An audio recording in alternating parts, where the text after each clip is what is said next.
¿Eres feliz? Y bueno, ahí puse un hámster, ¿no? Ahí como que haciendo la pregunta, ¿no? Y vamos a ver qué dice el Salmo 1. Este salmo me encanta porque es un salmo en el que, aunque es un salmo con 6 versículos, son tan poderosos lo que Dios nos habla ahí y nos deja ver tanta palabra en esos 6 versículos que necesitamos entender lo que Dios nos quiere hablar ahí. Yo te quiero invitar a que lo leamos juntos. ¿Qué te parece si lo leemos juntos a la cuenta de 3? 1, 2, 3. Bienaventurado el varón que no anduvo en consejo de malos, ni estuvo en camino de pecadores, ni en silla de escarnecedores se ha sentado, sino que en la ley de Jehová está su delicia, y en su ley medita de día y de noche. Será como árbol plantado junto a corrientes de aguas, que da su fruto en su tiempo, y su hoja no cae, y todo lo que hace prosperará. No así los malos, que son como el tamo que arrebata el viento. Por tanto, no se levantarán los malos en el día del juicio, ni los pecadores en la congregación de los justos, porque Jehová conoce el camino de los justos, mas la senda de los malos perecerá. Y la pregunta que surge es, ¿y eso qué? ¿Verdad? ¿Y eso cómo me ayuda a ser feliz? Bueno, vamos a ver. Primeramente, ahí en este salmo empieza con una palabra que dice bienaventurado, y a lo mejor muchos ya saben y ya conocen, ¿verdad?, qué significa la palabra bienaventurado. Y yo también a lo mejor tenía una idea, ¿no? Pero bienaventurado viene del término hebreo barak, que significa bendición, ¿sí? Que es la bienaventuranza, es un estado, dice, de felicidad. Eso es lo que significa en el hebreo. Y además deriva de un verbo que se llama ashar, que significa contento. Fíjense, ¿qué significa? Contento, dichoso, con propósito, tranquilo, con bienestar y con seguridad. Entonces, al ver el significado de lo que Dios habla, ¿verdad?, y dice en su palabra que bienaventurado es ese hombre o esa mujer, ¿verdad?, entonces ya toma un significado diferente, porque ahí entonces el Salmo, ¿verdad?, la palabra de Dios dice que esta persona, ¿verdad?, hablando aquí, puede ser una persona dichosa, una persona contenta, una persona con un propósito, una persona con bienestar, con seguridad, es decir, una persona que está bendecida, ¿verdad? Ahora yo puse, para igual entender un poquito más las palabras en esta nueva traducción, y fíjense cómo aquí sí traduce esa palabra que nosotros ya mencionamos, ¿verdad?, que dijimos que es dichoso, con propósito, con seguridad, con tranquilo, y dice feliz, ¿verdad? Dice feliz el hombre que no sigue el consejo de los malos, ¿verdad? Ni va por el camino de los pecadores, ni hace causa común con los que se burlan de Dios, sino que pone su amor en la ley del Señor y en ella medita noche y día. Ese hombre, ¿cómo es? Como un árbol, ¿verdad? Pero no como cualquier árbol, dice como un árbol plantado. Es un árbol bien plantado. Cuando tú no plantas bien un árbol, pones bien una semilla o algo, pues ¿qué va a pasar, verdad?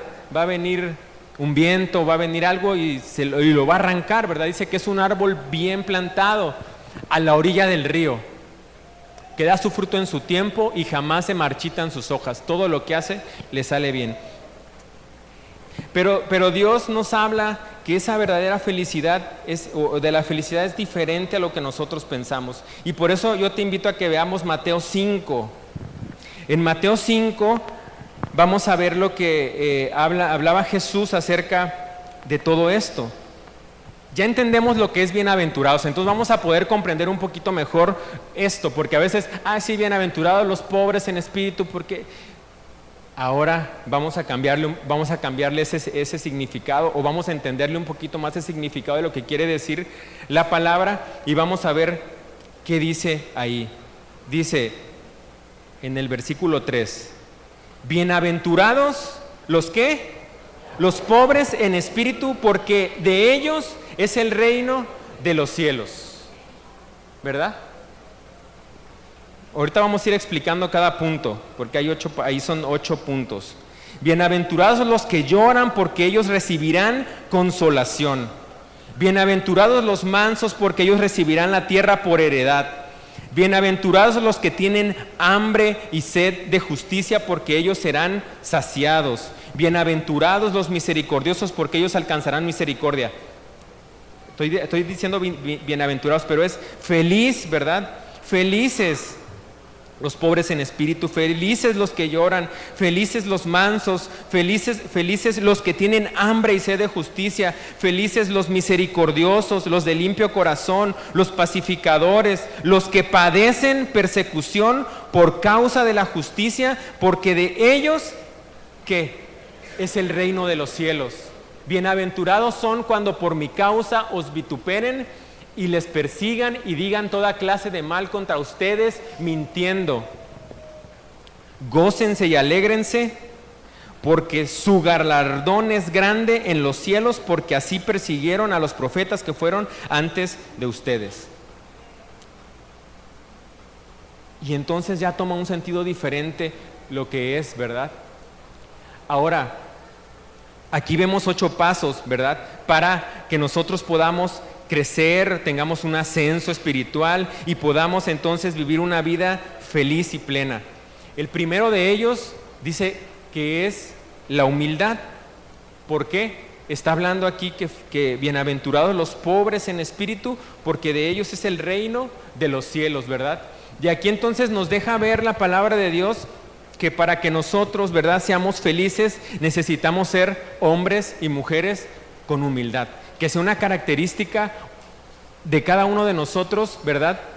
Y esa humildad es una necesidad, dice, consciente, ¿verdad?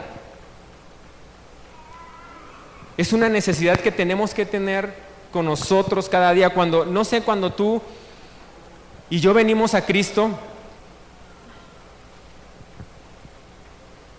nos humillamos delante de Él, ¿verdad? Y venimos con esa necesidad ya consciente de decir, Señor, te necesito. Y no es que ahora no lo necesitemos, porque la humildad tiene que seguir y tenemos que seguir, ¿verdad?, siendo esas personas humildes, porque esa era una característica de Jesús.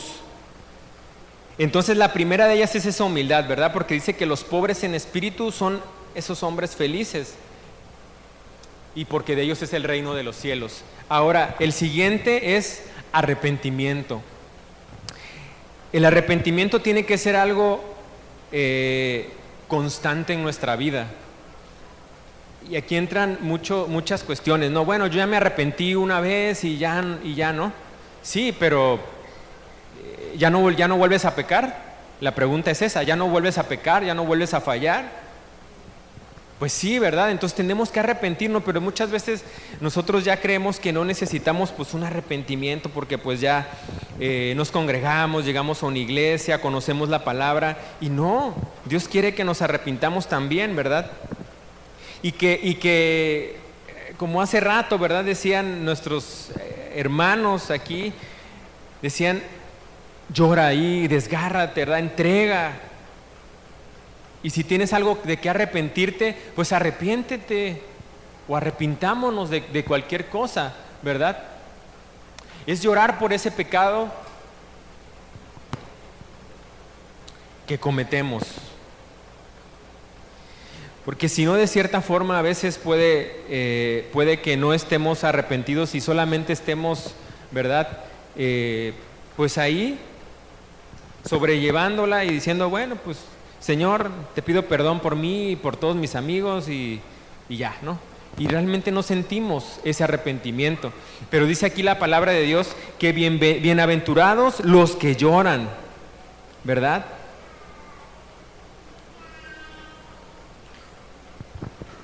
Ahora también hay otro paso importante y que también tenemos que tener cada uno de nosotros, ¿verdad? Y es la mansedumbre, ¿sí?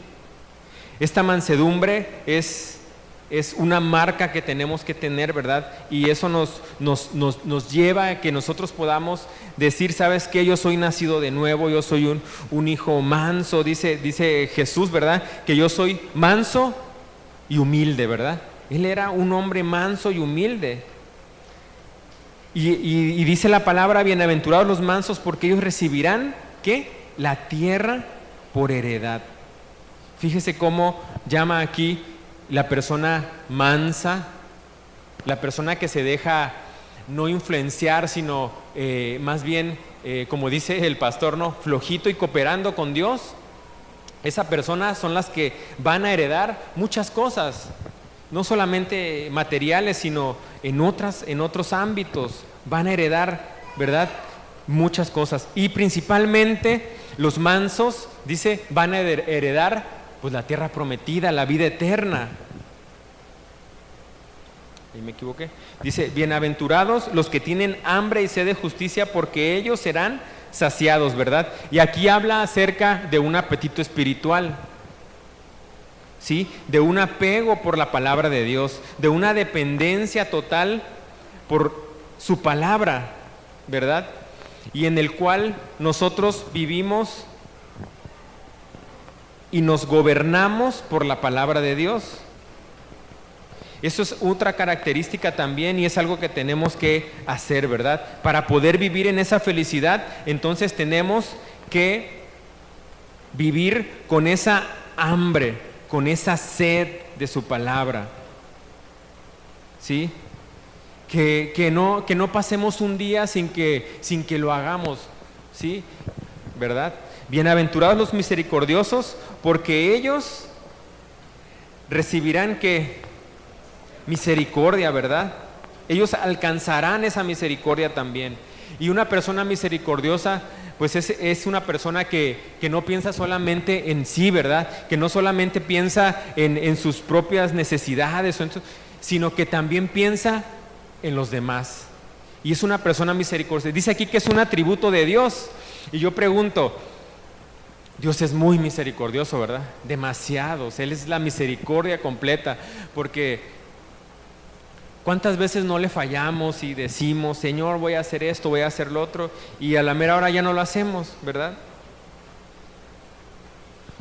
O cuántos Dios nos ayuda, ¿verdad? Nos bendice y después pues ya nos vamos aflojando el paso.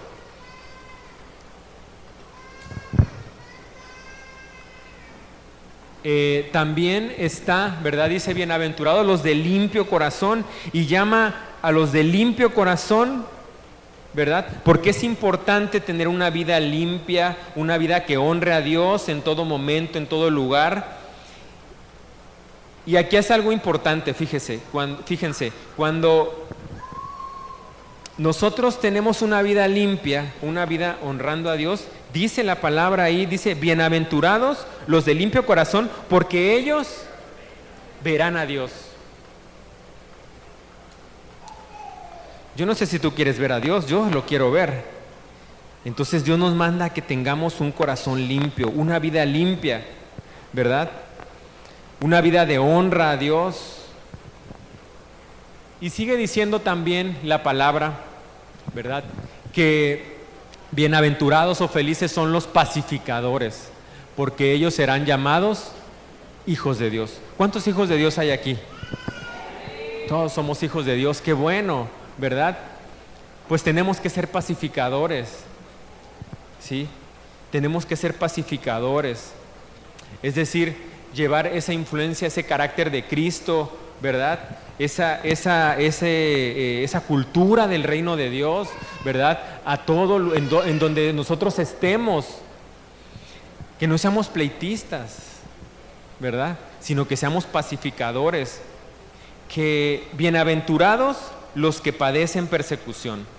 por causa de la justicia, porque de ellos es el reino de los cielos, ¿verdad? Y entonces sigue diciendo aquí Dios, ¿verdad? La palabra de Dios, que felices son los que padecen. Y aquí ya no me gustó. Bueno, a lo mejor sí soy feliz cuando soy pacificador, cuando soy misericordioso, bueno, pues sí, cuando soy manso, pues sí, también, ¿verdad? Los que con humildad, bueno, sí, también, arrepentimiento. Pero, pero ¿cómo padecer? O sea, ¿cómo crees que padeciendo voy a ser feliz? Pues la palabra de Dios lo dice así. Y es ahí donde entendemos por qué, ¿verdad?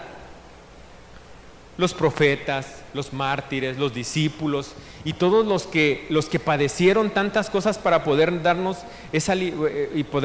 traer la palabra y todo esto, y mismo Jesús también padeció cuántas cosas, ¿verdad? Y Él fue feliz, ¿verdad?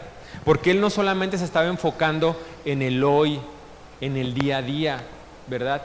No se estaba centrando en su sufrir, en su padecer, ¿verdad? En lo que Él iba a vivir, sino Él estaba pensando incluso en lo que seguía. Él estaba pensando hacia adelante, en que Él tenía que cumplir ese propósito para poder traer libertad, para poder traer vida eterna, ¿verdad? Y entonces Él nos dice, Jesús es el que está hablando aquí, dice, felices los que padecen. Llámese como se llame ese padecimiento que puede ser el nombre que tú le pongas, ¿no? Dice, y sigue diciendo, los que padecen persecución por causa de la justicia, porque de ellos es el reino de los cielos. Y termina diciendo, gócense y alégrense, gócense y alégrense, ¿verdad? Termina diciendo la palabra, después de que empezó a decir todo esto, felices o bienaventurados, ¿verdad? Los que padecen, los pacificadores, los de limpio corazón, los mansos, ¿verdad? Los humildes. Termina diciendo, gócense y alégrense, y recuerden algo importante, dice, porque tu galardón va a ser grande en los cielos, ¿verdad? Y dice, porque así persiguieron a los profetas que fueron antes de ustedes, ¿no? Y nos deja ver el ejemplo y cómo padecieron tantas cosas, bueno, y el mismo Jesús, ¿no? Ahora, ¿en dónde no debo de buscar la felicidad? No perdamos de vista el Salmo 101, y espero que se acuerden, porque si no, pues aquí lo vamos a estar repasando. Pero acuérdense que decía que bienaventurado, ¿no? O feliz el hombre que no anduvo en consejo de malos, ¿no? O de malvados. Eso es lo que decía el Salmo, ¿verdad? Entonces, ¿dónde no debemos buscar la felicidad? Pues ahí la palabra nos dice que no lo debemos buscar en el consejo de los malvados. No busques el consejo del hombre malo. Dios es el mejor consejero, porque como decíamos, Él nos ha formado, Él nos ha creado, Él conoce todas las cosas, Él conoce nuestras necesidades, Él conoce nuestros problemas, Él conoce lo que te está ocurriendo, Él lo conoce mejor que nadie. Ahora, aquí en lo que estamos leyendo dice, feliz el hombre que no sigue el consejo de los malvados, ni va por el camino de los pecadores, ni hace causa común con los que se burlan de Dios, ¿verdad? Entonces aquí nos deja ver tres cosas. El primero, hablamos de que no escuchemos el consejo de los malvados. Y después, que no andemos en el camino con los pecadores. Y por eso Proverbios 4:14 dice, retén el consejo, no lo dejes, guárdalo, porque eso es tu vida. No entres por la vereda de los impíos, ni vayas por el camino de los malos, ¿verdad? Como decía el Chapulín, síganme los buenos, ¿no? Pero dice aquí Proverbios 4:14, dice, hijo mío, ¿verdad? Hijo, retén el consejo, no lo dejes, ¿verdad? El consejo de Dios es algo que tenemos que atesorar, que tenemos que retener, ¿verdad? Que tenemos que tener ahí guardado con nosotros, porque lo vamos a usar en el día menos indicado, preciso, en el día menos esperado, ¿verdad? Pero Dios quiere que nosotros guardemos ahí ese consejo. Y dice, no lo dejes, guárdalo, porque eso es tu vida. Y aquí Dios nos está diciendo, si tú escuchas mi consejo, si tú guardas mi palabra, eso es vida, eso te va a traer vida, ¿verdad? Y termina diciendo, no entres por esa vereda, no entres por el camino de los impíos. ¿Qué tenemos que hacer entonces? Sigue diciendo el Salmo, que no escuchemos consejo, no caminemos, no nos asociemos, no estemos con ellos, sino que en la ley de Jehová está su delicia. Es decir, en la otra versión dice que, sino que pongamos, dice, sino que esa persona pone su amor en la ley del Señor, en la palabra de Dios. Es lo que está diciendo. Entonces tenemos que poner nuestro amor, ¿verdad? Tenemos que poner nuestra vida en la palabra de Dios. Y tenemos entonces, como dice el Salmo 119, 97, oh, cuánto amo yo tu ley, todo el día es ella mi meditación, ¿verdad? Y dice el Salmo 37, 31, la ley de su Dios está en su corazón, por tanto sus pies no resbalarán, ¿verdad? Pero es entonces cuando nosotros necesitamos poner y debemos de poner nuestro amor en la palabra de Dios.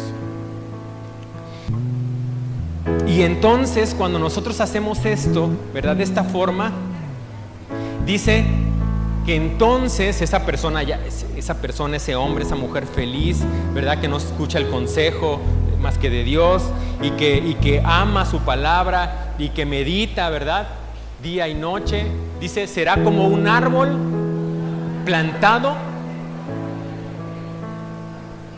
así es, junto a la orilla de un río, que da su fruto en su tiempo y jamás su hoja se marchita, ¿verdad? Y entonces seremos como ese árbol, ¿verdad? Que está verde, que está vigoroso, que está fuerte.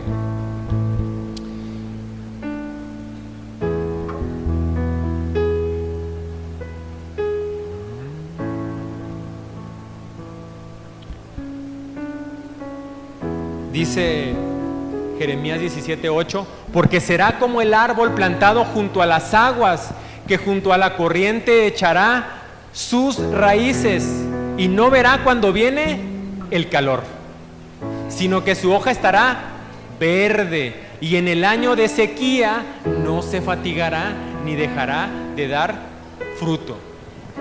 ¿Cuántos quieren ser ese árbol plantado? Yo quiero ser ese árbol, Señor, y yo quiero dar fruto en todo tiempo, aunque sea un año seco, aunque tengamos, no sé, problemas y cosas, vamos a dar fruto. Tenemos que creerlo, ¿verdad? Las condiciones para llevar ese fruto que Dios quiere darnos es que tenemos que tener un contacto con el agua de la vida, porque ahí está hablando de que esas raíces, ¿verdad? No están en tierra seca, sino están en tierra húmeda, en tierra donde está el agua cerca. Entonces necesitamos tener ese contacto con el agua. Y por eso dice Juan 4:14, mas el que bebiere del agua que yo le daré no tendrá sed jamás, sino que el agua que yo le daré será en él una fuente de agua que salte para vida eterna. Es decir, una agua, ¿verdad? Que va a estar produciendo siempre vida. Pero necesitamos tener ese contacto con el dador del agua, y ese es Dios, ese es Jesucristo, ese es su Espíritu Santo, el que nos puede dar nuevas fuerzas, ¿verdad? Y por eso es que estar en su presencia, aunque vienes cansado, aunque vienes con tantas cosas, Dios entonces ahí lo que hace es volverte a dar aliento, volverte a dar fuerzas, volverte a dar ánimos, volverte a dar esperanza para que creas que no está perdido, ¿verdad? También es importante la receptividad espiritual. ¿Qué quiere decir esto? Vamos a ver Mateo 13:23. Mas el que fue sembrado en buena tierra, este es el que oye y entiende la palabra y da fruto y produce a 100, a 70 y a 30 por uno. ¿Qué otra condición nos pide para llevar fruto? Ya vimos que es tener ese contacto con el agua, ¿verdad? Tener esa recepción espiritual, o sea, la buena tierra y poner en práctica la palabra. Morir también a la vieja vida. Es importante que moramos a la vieja vida porque dice Juan 12:24, de cierto les digo que si el grano de trigo no cae en la tierra y muere, queda solo, pero si muere, lleva mucho fruto. Entonces, también necesitamos morir a nosotros mismos, rendirnos al Rey de Reyes y Señor de Señores y decirle: Señor, yo sin ti no soy nada. Señor, mis talentos, mis dones, lo que yo tengo, los recursos, el trabajo, todo lo que tú tengas, gracias a Dios, dale gracias a Dios. Dile: Señor, gracias por lo que tú me has dado. Sea material, sea espiritual, sea físico, sea en salud. Y si no lo tienes, dale gracias también. Pero dice que tenemos que pasar este proceso también y morir a esa vieja vida, ya no vivir esa vida, porque si no, no vamos a llevar fruto. Y por último, también se necesita podar, ¿verdad? Recortar ahí, quitar todo eso, ¿verdad? Y dice Juan 15:2, todo pámpano que en mí no lleva fruto, lo quitará. Y todo aquel que lleva fruto, lo limpiará. ¿Para qué? Para que lleve más fruto, ¿verdad? Entonces, tenemos que cortar ciertas relaciones, tenemos que cortar ciertas cosas que son tóxicas, que son dañinas para nosotros. Y sí va a doler, claro, algunas cosas van a doler, pero es necesario. Si quieres llevar mucho fruto, si queremos llevar mucho fruto, tenemos que hacerlo, ¿verdad? Porque dice que separados de Dios no vamos a poder. En nuestras fuerzas podemos hacer cosas, ¿verdad? Y por último, permanecer en Cristo. Para poder llevar mucho fruto, necesitamos permanecer en Cristo. Si queremos ser, como vimos, esos árboles plantados junto a corrientes de agua que llevan su fruto en todo tiempo, ¿verdad? Y que se multiplican y que su hoja no cae y que todo lo que hacen prosperar, dice que necesitamos permanecer en Cristo. Juan 15:5, yo soy la vid y vosotros los pámpanos.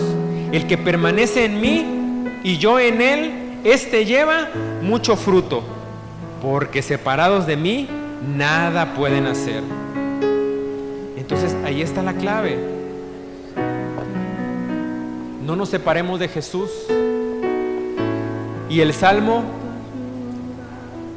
dice que todo lo que hacen entonces les sale bien, ¿verdad? Y aquí hay dos ejemplos que solamente los vamos a mencionar, pero ahí están escritos en Segunda de Crónicas. Y uno de ellos es Uzías, ¿verdad? Y Ezequías. Y estos hombres buscaron a Dios, ¿verdad? Dice, persistió en buscar a Dios en los días difíciles, en los tiempos difíciles. ¿Y Dios qué hizo? Dios entonces lo bendijo, ¿verdad? Lo prosperó. Y Ezequías igual fue un hombre que emprendió, ¿verdad?, el servicio en la casa de Dios y que hizo muchas cosas, ¿verdad? Y como fue un hombre que guardó la palabra de Dios y sus mandamientos y fue un hombre que buscó a Dios, dice que entonces también fue prosperado.